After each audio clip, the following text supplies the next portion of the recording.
Hey everyone, welcome back to English Glow Up, the podcast that makes your English cleaner, sharper, and more professional. I'm Amy. And I'm Jake. Great to be here with you all today. Jake, quick question. Have you ever been in the middle of a sentence, in a meeting, on a call, writing an email, and you just froze? Oh, all the time. Last week, I literally stopped typing mid-sentence. I didn't know which word to use. What word stopped you? It was of and from. I was writing the report of the manager or from the manager. I had no idea. I just picked one and hoped for the best. You're not alone. This is one of the most common mistakes even intermediate learners make. And today, we are fixing it permanently.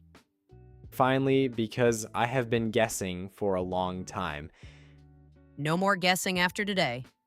But first, a quick question for our listeners.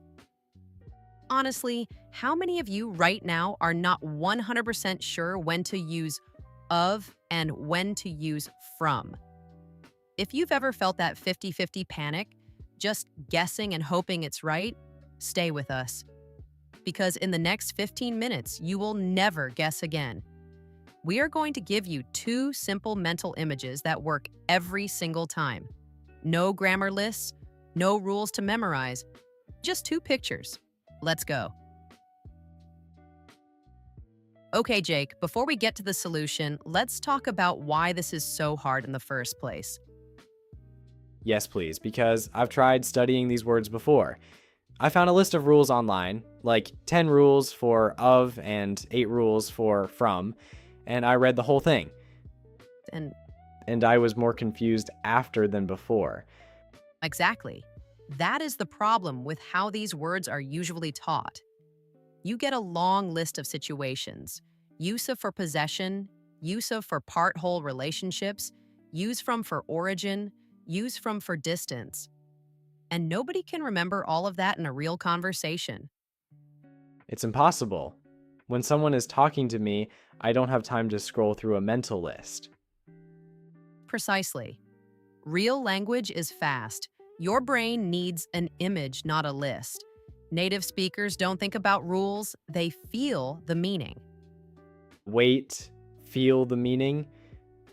What does that mean? It means that when a native speaker says the door of the car, they're not thinking. Which rule applies here? They just see a connection. The door belongs to the car. One thing is part of another. Interesting. So they're thinking in pictures, not rules. Exactly. And that's what we're going to train you to do today. Two pictures, two mental images.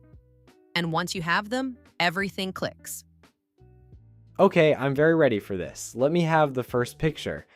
The first image is coming. But before I give it to you, I need to tell you something important. Something that completely changed how I teach this. Here's the secret that changes everything.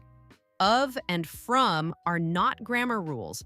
They are two completely different pictures. Of is a bridge, and from is an arrow. That's it. If you can see a bridge, use of. If you can see an arrow pointing away from a starting point, use from. Two pictures. That's your whole system. Let me show you exactly what I mean. Let's start with of. Close your eyes for a second if you want. Imagine a bridge connecting two things that belong together, two things that cannot really be separated. Like a physical bridge over a river. Exactly like that. The two sides need each other. They are linked. That is what of does. It creates a link between two things. We say the color of the car. The color of the car. So the color and the car are linked. You can't have the color without the car. Perfect. The color belongs to the car. They are connected. Now, the name of the company. What's the bridge there? The name and the company. The name belongs to the company. They are connected. You need the company to have the name. Exactly right. You're already thinking like a native speaker. Let's do a few more. The end of the meeting. The end is part of the meeting. Bridge, connection, of. The title of the report. The title belongs to the report. Of. The goal of the project. Bridge. The goal is connected to the project. Of. You are on fire. Now here is something important. Of doesn't just mean possession. Like something belongs to something else, it also means part of a whole. Like a piece of cake. Perfect example, a piece of cake. The piece is part of the whole cake. The piece and the cake are connected. That's a bridge. What about a member of the team? Is that a bridge? Yes, beautiful. The member is part of the team, connected. Always ask yourself, are these two things linked? Do they belong together? If yes, of is your word. So, of is like grammar glue. It sticks two things together. I love that. Grammar glue. Write that down, everyone. Of is grammar glue. It connects things that belong together, that are part of each other, that are linked. Now that you have the bridge in your mind, forget it for a moment, because from works in a completely different way. And once you understand this second image, two things will happen. First, you will never confuse these words again. Second, and this is the big one, you are going to start noticing from everywhere. In emails, in news, in conversations. You will start hearing it and thinking, yes, that's an arrow. That's a starting point. Here's the image. Okay, if of is a bridge connecting two things, from is an arrow pointing away from a starting point. Think of a map. There is a place, a person, a source, and something comes out of it, moves away from it, starts there. Like when I say, I am from Mexico City. Yes, Mexico City is your starting point, your origin. The arrow starts there at Mexico City and points to you. You came from there. Oh, that's so clear. So, from is always about a starting point where something begins. Exactly. Now let's apply this to your professional life. An email from your manager? The manager is the starting point of the email. The email began with the manager, arrow pointing from manager into the email to me. Perfect. What about, I got this idea from the team? The team is the source. The idea started there. Arrow from the team to the idea, to me. Excellent. Now here's a really important one for business. The data comes from our research. The research is the origin. The data started there. From, because it's the starting point. You've got it completely. Let's do a few more to lock this in. She graduated from university.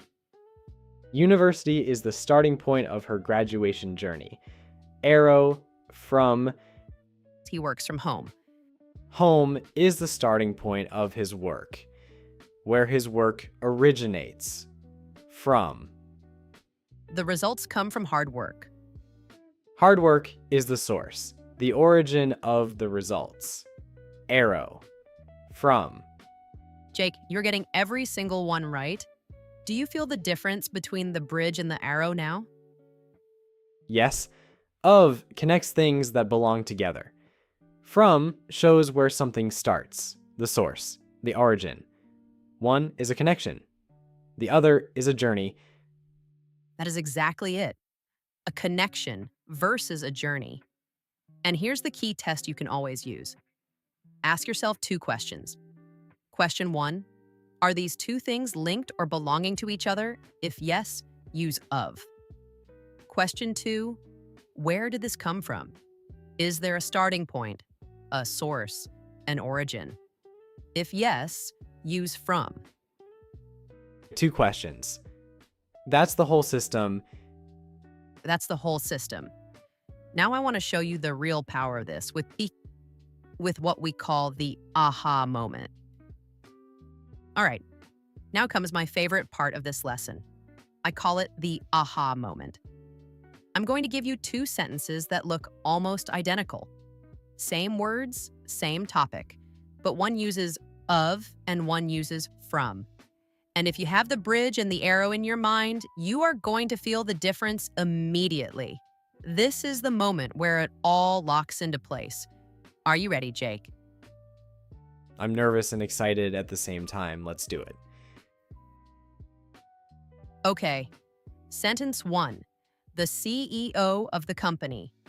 Bridge. The CEO belongs to the company. They are connected. Of. Sentence 2. A message from the CEO. Arrow. The CEO is the source. The message started with the CEO. From. Did you feel that? Same CEO, two completely different pictures. Yes. In the first one, I see a bridge between the CEO and the company. In the second one, I see an arrow from the CEO, pointing to the message. Perfect. Let's try another pair. A piece of bread. Connection. The piece is part of the bread. Bridge. Of. This bread is from the bakery.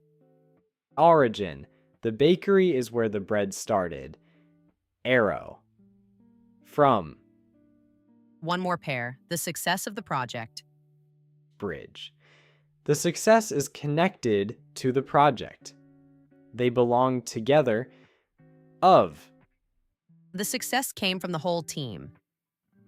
Arrow. The team is the source of the success. From. You're getting every single one right.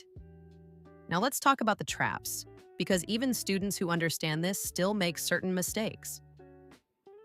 Yes, tell me. I want to know all the traps. Trap number 1. I am of Spain. This is wrong. That sounds like I'm made of Spanish soil, like I'm part of the ground, Exactly. You are not a piece of Spain. You came from Spain. Arrow. So always, I am from Spain. Never of. Okay. Trap 2? The color from the car. This sounds like the color is jumping off the car, like it's escaping. There's no journey. The color doesn't have an origin story. It's just connected to the car. Right. The color and the car are linked. Bridge. So, the color of the car. Perfect. Trap 3, and this is the sneaky one. I got this idea of my team. Of my team? And wait, did the idea come from the team? Yes, and the team is the source, so it should be. I got this idea from my team. 100% right. The trick here is asking, did this idea start somewhere? Is there a source? Yes, the team. Arrow. From. These traps are real. I have definitely made all 3 of those mistakes before. Most learners have, but now you have the bridge and the arrow. You will catch yourself before you make them. Now let's make this even more useful. In real English, professional English, there are certain phrases that native speakers use every day. Phrases that always use of. I call them power patterns. Yo, I like the sound of that. Give me the power patterns. The top 3 are part of, kind of, and type of. All 3 use of. Because they all show connection, they all show that one thing belongs inside a larger group. So if I say, I am proud to be part of this team, that's a connection. The I is connected to the team. I belong to it. Exactly. And what kind of strategy are we using? The strategy is a kind within a group of strategies. Connection. Of. This type of data is very reliable. The data is a type within a group. Bridge. Of. Perfect. These 3 patterns, part of, kind of, type of, will make your English sound incredibly natural and professional. Practice them this week. Can I use from with them? Like, part from the team? Almost never. Part from sounds like separation, like you're leaving. The opposite of belonging. So stick with part of for connection. part of the team, part of the solution, part of the success. I'm going to use these everywhere. Good. Now let's do one final real-life simulation. Let's pretend we are at a business conference. I want to see you use everything we learned today in a natural conversation. Okay, I'm a bit nervous, but in a good way. Let's go. Hello, nice to meet you. Where are you from? Hi, I'm from Mexico City. First time at this conference. Welcome. What is the name of your company? The name of my company is Bright Path. We focus on professional development. Interesting. And where did the idea for Bright Path come from? The idea actually came from my team. We noticed a real gap in the market. That is impressive. What is the main goal of your strategy this year? The goal of our strategy is to reach more small businesses. We're proud to be part of that change. Wonderful. And what kind of results have you seen so far? The results of our first year have been amazing. A lot of positive feedback from our clients. Jake, you used of and from perfectly 7 times without stopping to think. That is fluency. I didn't even realize I was doing it. I was just talking. That's exactly the goal. You weren't thinking about rules, you were thinking about meaning, bridge or arrow. Bridge or arrow. That is the whole system. Okay, let's lock this in forever. Jake, give me the golden rule. Of connects from starts. That's it. Perfect. Of is the bridge. It connects 2 things that belong together, that are linked, that are part of each other. From is the arrow. It points to the origin, the source, the starting point. 2 pictures, 2 questions. Are these things connected? Use of. Where did this start? Use from. You've got it completely. And here is the professional bonus. Using these correctly doesn't just make you grammatically right, it makes you sound confident and clear. In business, clarity is power. The success of the project versus the success from the project. The first one sounds polished. The second one sounds off, or Exactly. Small words. Big difference in how you come across. I feel like I just leveled up my professional English. You did. And now it's time for the listeners to level up too. Listeners, we have a challenge for you. Go to the comments right now and write 2 sentences. One using of to show a connection. Something like, the goal of my career is to, and one using from to show a source. Like, I got my love of English from. We are going to read every single comment, and if you write a sentence, we will tell you if it's a bridge or an arrow. I love that. This is how you practice, by doing, not just listening. And if this episode helped you, please subscribe to English Glow Up so you never miss a new one. We have so many more confusing words to fix together. So many. Until next time, keep learning, keep glowing up, and remember, of connects from starts. Bye, everyone. See you in the next episode.